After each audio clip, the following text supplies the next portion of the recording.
បន្តិចនេះ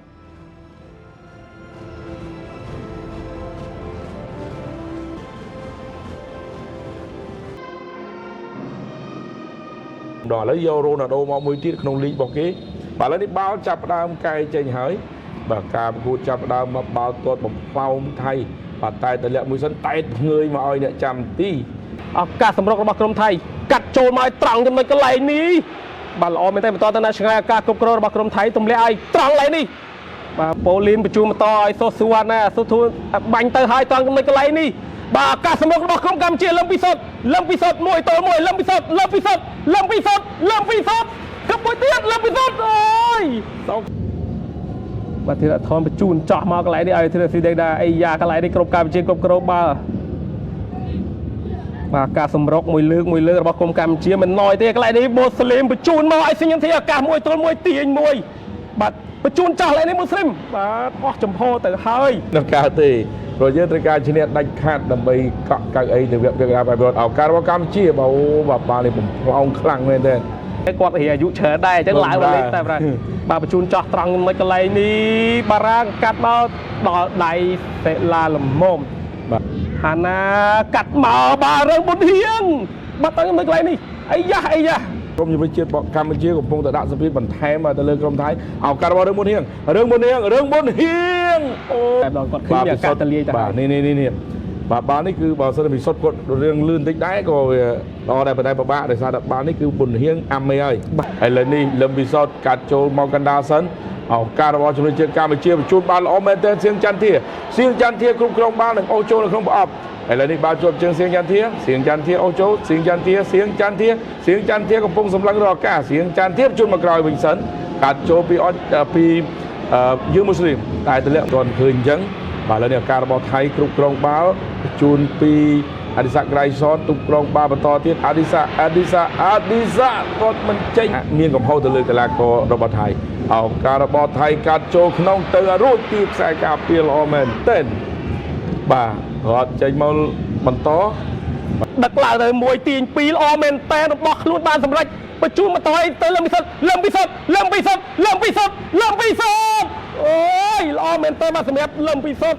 បង្កើតឱកាសសុទ្ធទីជាបន្តទៀតលឹមពិសុទ្ធ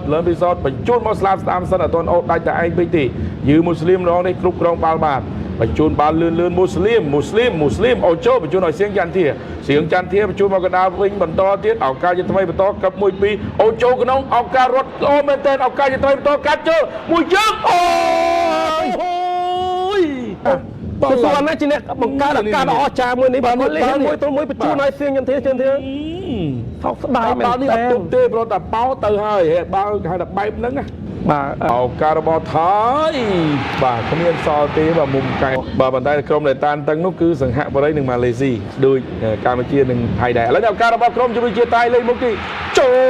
បាត់ទៀតទៅហើយបាទកន្លែងនេះបាទយ៉ាងម៉េចចេះគេស្ដារបញ្ជូនចោះកន្លែងនេះទម្លាក់មកប៉ះឲ្យបាទឆាប់បានឬយ៉ាងណាឱកាស1 ទល់ 1ត្រង់ចំណុចកន្លែងនេះទាត់អស់ផុតរបាទីទៅហើយអត់ជាប់ជើងធីរថនជួបមកលឿនមែនតើឱកាសរបស់ថៃកំពុងតែលេងនៅមុខទីដដែលឱកាសរបស់ថៃកន្លែងនេះអត់ទេចូលថ្នាក់ដៃកីឡាករកែសុសិលាបាទទម្លាក់ឲ្យមរុខបាទធីរណោសុទ្ធយោបាល់ចេញទៅខាងក្រៅឱកាសខ្លីពីក្រុមយុវជាតិថៃឱកាសរបស់ថៃកឹបបាល់1 2 សិនមកជើងមកបាល់ផ្លាតឡើងទៅលើទៅហើយទៅតេសយ៉ាងដិតល្អំចំនួន500ដងបាទឥឡូវនេះឱកាសរបស់ថៃបន្តទៀតហើយបាទដាច់កន្លែងនេះទៅរួចទេកាត់ចូលក្នុងប្រអប់បាទគាត់មិនចំគោលដៅធីរស៊ីគាត់មកជើងចូលកន្លែងនេះអត់ទេបាទប៉ាប្រកួតទីផ្លាតចេញមកវិញនេះសោកស្ដាយមែនទែនបាទអ្នកចាំទីគេឡើងបាទបញ្ជូនក៏ល្អឱកាសក៏ល្អទេប៉ុន្តែអ្នកចាំទីបានឡើងមកកាត់ផ្នែកចង្វាក់លេងត្រង់ចំណុចនេះឥឡូវឱកាសសម្រុកសារថ្មីរបស់សាទីទាញទៀតបើ1 ទល់ 3ឱកាសចាំទី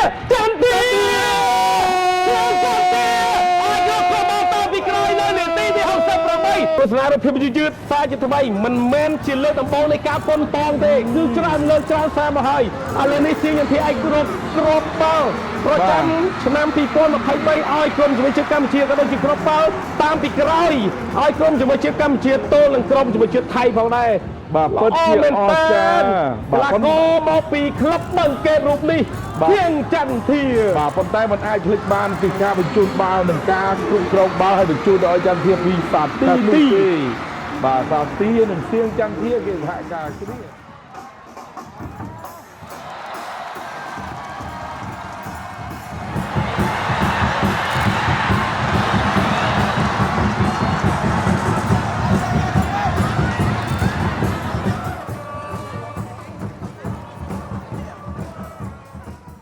បាទមិនដែលឃើញតម្រង់លេងបែបនេះទេតែចេញមួយសិនពីការលើករបស់ធីរថនឥឡូវនេះសុទ្ធមួយជើងទៀតតែមិនចំគោលដៅណាពីរបស់កម្ពុជានឹងខ្សែបម្រើមកឈោបបិទមួយជើងពីចម្ងាយអូកន្លែងនេះអត់ចំគោលដៅទេបាទឥឡូវនេះបាល់ជាប់ជើងរបស់ក្រុមជំនាញជាតិកម្ពុជាជួនមកលឿនល្អណាស់ឱកាសជាថ្មីទៅរួចទេអូយស្ដាយមែនទៀតចាំទៀតអត់អីទេចាំទៀតគ្រប់គ្រងបាទចាំទៀតអូចូលចាំទៀតទាត់មកជើងពីចម្ងាយតែកីឡាករគិតសាក់បាទគិតពងចាប់បាល់បានទៅហើយហើយនេះមានឱកាសបែរអាចសុទ្ធអត់អីយ៉ាទៅឲ្យរួចទៀតឥឡូវនេះចាំមើលធីរថនអាចធ្វើបានសម្រេចឬអត់អីទេមើលកម្លាំងបាល់ដូចជាស្រាលដែរទេ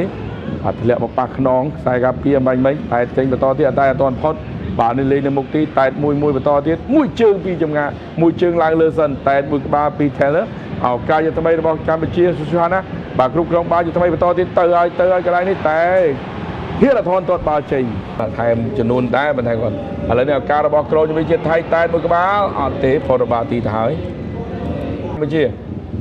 ការទៅស្ដាមលេងមួយបន្តទៀតបញ្ជូនទៅក្រោមនៅតែគ្រប់គ្រងដោយថៃទៅដែរបាទកន្លែងនេះមកប៉ះគ្នាឱកាសរបស់ថៃសុទ្ធមួយជើងចូលបាត់ទៀតទៅហើយ3ទល់នឹង1បាទផ្លាយមែនតើដែលក្រុមថៃបាទកម្ពុជាជាមួយនឹងជំរឿជាតិថៃហើយចូលក្នុងរអបតែមកក្បាលវិញដែរតែបាល់នេះមិនចំគោលដៅទេពីសៀងចន្ទធាបាទធីរថនបញ្ជូនចង់រកបាល់ខ្លួនឯងឬយ៉ាងណាឱកាសសុទ្ធមួយជើងតែបាល់នេះរំលងរបាល់ទីទៅហើយតាក់បាទបញ្ជូនមកឲ្យមិត្តរួមក្រុមអូចូលក្នុងបន្តទៀតបាទលេងមួយជើងពីចម្ងាយអត់ទេបាទគប់ចេញពីក្រុមជំរឿជាតិថៃបាទមកបន្ថែមធម្មតាអស់ទៅហើយ3នាទីអញ្ញាកដាពណ៌សម្លឹងមកបាទផ្លុំកញ្ចែបញ្ចប់ការប្រកួតបាទអបអរសាទរបាទសម្រាប់ក្រុមជំនាញជាតិថៃឡើងទៅកាន់វគ្គកណ្ដាលផ្ដាច់ព្រាត់